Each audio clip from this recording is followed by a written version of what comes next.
इस दिन की खूबसूरती हमारे आए हुए मेहमानों से है। सो ग्लोबल एजुकेटर्स फ्रेटर्निटी की संस्थापक डॉक्टर रचना भीमराज का, एज यू नो, ऊर्जा और नवाचार का एक पावर हाउस है, आई कैन से। एक एंटरप्रेन्योर के रूप में 2 दशकों से अधिक के अनुभव के साथ उन्होंने अपना जीवन शिक्षक और शिक्षा को बदलने के लिए समर्पित किया है। दूसरों को सशक्त बनाने के जुनून से प्रेरित वह एक उद्यमी, शिक्षाविद, सामाजिक कार्यकर्ता, प्रेरक वक्ता और सह लेखिका के रूप में कई भूमिकाएं निभाती हैं। We have organized this conference not only to discuss the various aspects of the upcoming updates in education field, but also to share valuable insights with all the stalwarts under one roof to make it grand, along with spending some time to adore the beauty of the city. मौका है कि आज हमें ये मालूम होगा कि ये कश्मीर के जो स्कूल हैं और बाहर के स्कूलों में क्या अंतर है, यहाँ क्या कवानीन है, वहाँ क्या कवानीन है। एजुकेशन तो एजुकेशन है। यूटी बनने के बाद हम चाहेंगे कि एक यूनिवर्सल सिस्टम यहाँ हो, जो बाहर के स्टेट्स में वो यहाँ भी हो। इसमें कोई रॉकेट साइंस नहीं है। एजुकेशन को ब्यूरोक्रेटिक एंगल से न देखा जाए, कलरिकल एंगल से न देखा जाए, क्योंकि लाखों बच्चों का फ्यूचर जुड़ा हुआ है। और मैं बार बार कहता हूँ कि एक जो है गरीब बच्चा अगर सरकारी स्कूलों में जाता है तो पूरा सिस्टम सपोर्ट करता है। फूल की मालाएं पहनाई जाती हैं, स्टेटमेंट इशू किए जाते हैं और अवार्ड्स दिए जाते हैं, टीवी मीडिया सब कुछ सपोर्ट करता है। लेकिन यही गरीब बच्चा अगर प्राइवेट स्कूलों में जाता है तो सारा सिस्टम हॉस्टाइल हो जाता है। सरकारी तौर पे प्राइवेट स्कूल्स का जो रोल है उसको बहुत सराहा जाता है।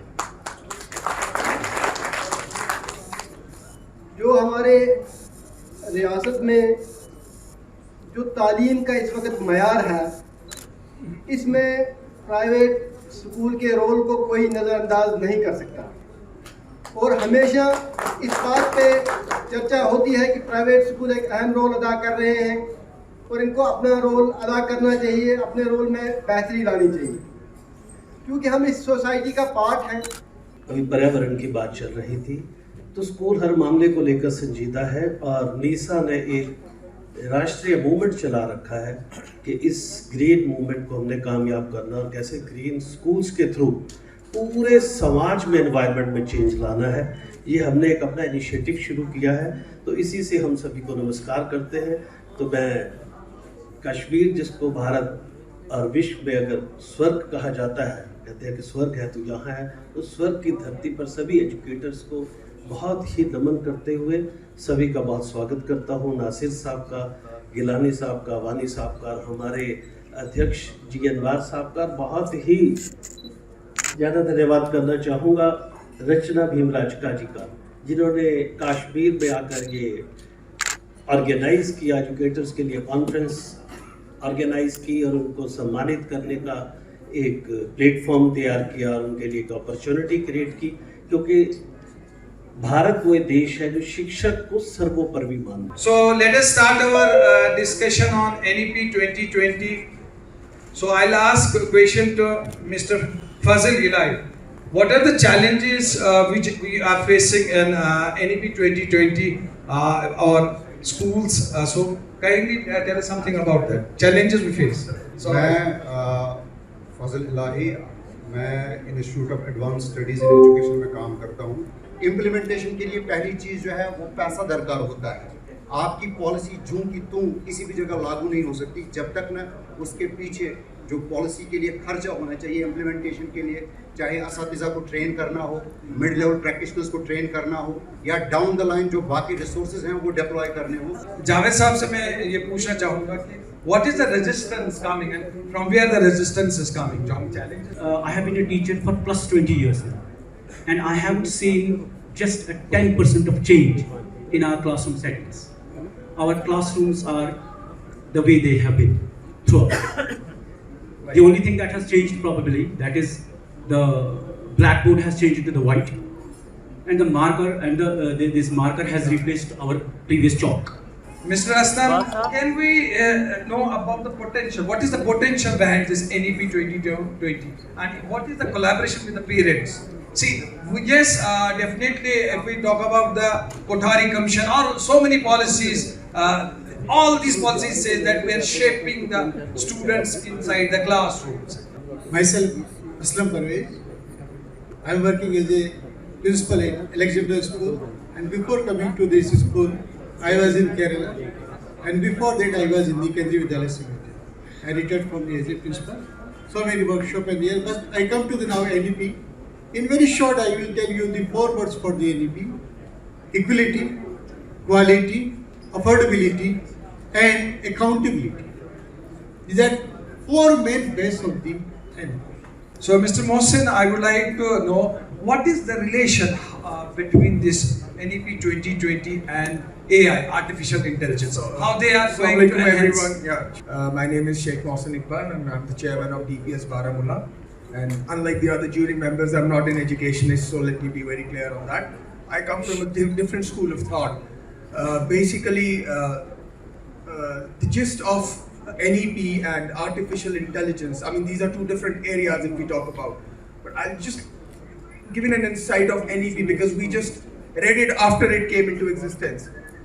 The education policy of India was, I think it was done in the era of Mrs. Indira Gandhi. That was the first time the education policy came into existence. You should also agree about this, that yes, there are certain hurdles like lack of infrastructure. I am not going into details.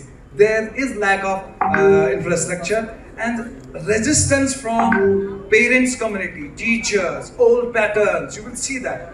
And education gap, you will see gap in quality education, you will find the gap. This is also the hurdles which will be facing. And slow progress of previous reforms. जो अभी फारूक साहब ने भी कहा, तो this will also, we have to also face all these things. This is how we appreciate.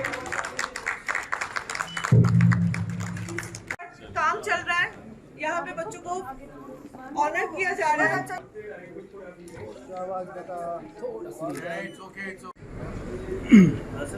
तालियां, please. Please put your hands together. Shake your hand.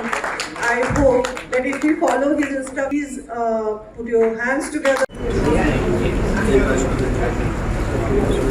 आज का प्रोग्राम जो है एजुकेटर्स की कॉन्फ्रेंस थी और इसमें लगभग पूरे भारत से जो है एजुकेटर्स इसमें हिस्सा ले रहे थे। उत्तर प्रदेश, पंजाब, हरियाणा, कश्मीर, हिमाचल, दिल्ली, जम्मू और लगभग सभी देश से एजुकेटर्स इसमें इन्वॉल्व थे। तो यहाँ पर डिस्कशंस हुई कि कश्मीर में कैसे एजुकेशन पे काम हो रहा है, पूरे भारत पे कैसे हो रहा है। तो एक आउटकम ये निकल के आया कि कुछ ऐसे नियम यहाँ पर देखने को मिले, जैसे कहा जाता है कि कश्मीर से कन्याकुमारी तक भारत एक है और यूनिटी डाइवर्सिटी की बात भी की जाती है, लेकिन यहाँ पर कुछ कानून और कुछ इस तरह के नियम बने हुए हैं जो पूरे भारत से अलग नज़र आए।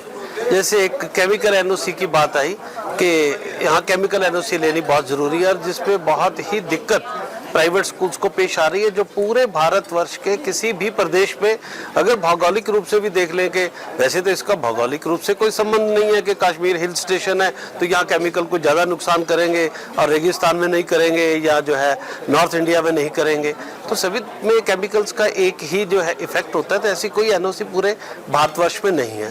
और दूसरा जो बिल्डिंग सेफ्टी सर्टिफिकेट में कॉम्प्लिकेशन यहाँ पर देखने को मिली और सुनने को मिली, बाकी जैसे मैं हरियाणा से बिलोंग करता हूं तो वहां पर अगर बिल्डिंग सेफ्टी का सर्टिफिकेट लेना हो तो एक सिविल इंजीनियर ही उसको प्रोवाइड कर सकता है। यहां पर गवर्नमेंट का इतना बड़ा सिस्टम है जिससे प्राइवेट स्कूल्स को बहुत परेशानी का सामना करना पड़ता है। उधर फी रेगुलेटरी बिल्स भी जो है हिंदुस्तान में है। पंजाब में आप 8% फीस बढ़ा सकते हैं, हरियाणा और यूपी में आप कहेंगे तो 5+ CPI जो है एवरी ईयर आप फीस बढ़ा सकते हैं। और J&K में ये देखने को मिला कि आप फीस बढ़ा ही नहीं सकते। जब फीस नहीं बढ़ेगी तो एजुकेशन कैसे बढ़ेगी, और एजुकेशन नहीं बढ़ेगा तो प्रदेश कैसे बढ़ेगा। और फीस नहीं बढ़ेगी तो स्कूल अपने आप को डेवलप कैसे करेगा, नई नई टेक्नोलॉजीज़ को कैसे लाएगा, रोबोटिक्स को कैसे लाएगा, कोडिंग को कैसे लाएगा।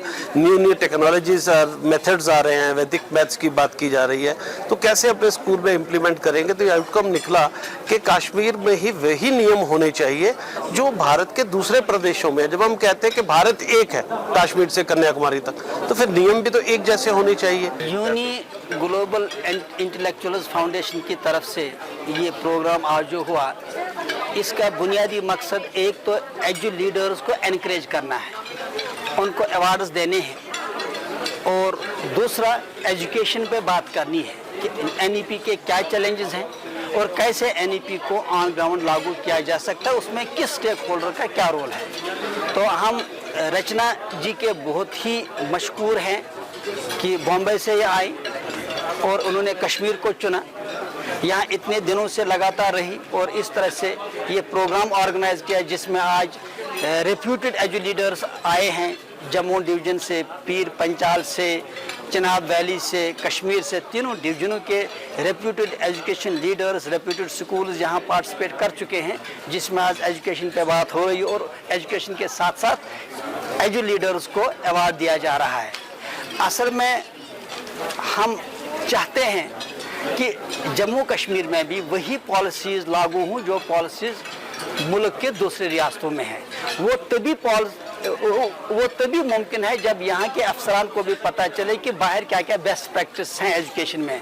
देखिए, मैं कश्मीर के कुछ एडू लीडर्स से काफ़ी सालों से जुड़ी हुई हूँ, और जब इंटरेक्शन होता था तो कहीं ना कहीं ये एजुकेशन सिस्टम कश्मीर में और पूरे भारत में कहीं ना कहीं एक गैप है। और कुछ महीनों पहले मैं यहाँ जब जुड़ी तो वहाँ से एक थॉट आया कि क्यों नहीं, जब हम पूरी दुनिया एक साथ जुड़ चुके हैं और कश्मीर भारत के में हो के ही कहीं ना कहीं पीछे है, जुड़ नहीं पा रहे हैं, तो एक छोटी सी कोशिश रही कि हम पूरे भारत से देश को एडू लीडर्स को जोड़ पाए, so that you know there is an exchange of program, there is new insightful learning, skills development हो। एंड उसके लिए हमने चुना, अभी तक हम मुंबई, दिल्ली जैसे मेट्रो सिटीज़ में करते थे, लेकिन इस बार हमने कश्मीर चुना, which is heaven and earth, you all know. So लोगों को कश्मीर का टूर भी हो जाए, प्लस एक दूसरे के एक्सचेंज प्रोग्राम में एक दूसरे से डेली लर्निंग हो।